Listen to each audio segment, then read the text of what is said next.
The concern that the U.S. government, the Trump administration, has about the U.S.-China trading relationship is that we buy a lot more from them than they buy from us. So after in an average year these days, the U.S. government, the U.S., United States consumers buy about $500 billion of goods from China, whereas Chinese consumers only buy about $100 billion of goods from the United States. So it's five times as much. So if you imagine an analogous situation with students trading Pokemon cards. Let's say that you have two classes of students and they have a sort of a long series of interactions where they end up trading these cards back and forth.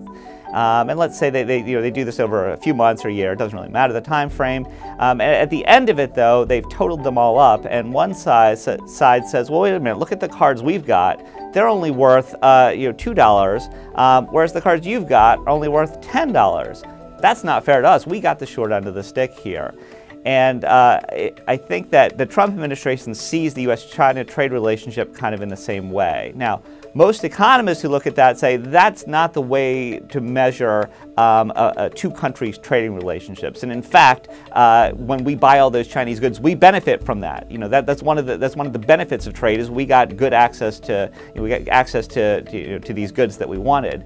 So they don't see the analogy. But the Trump administration is in charge of U.S. politics right now, and they see it that way. They see the fact that we only sold $100 billion, where the Chinese sold $500 billion.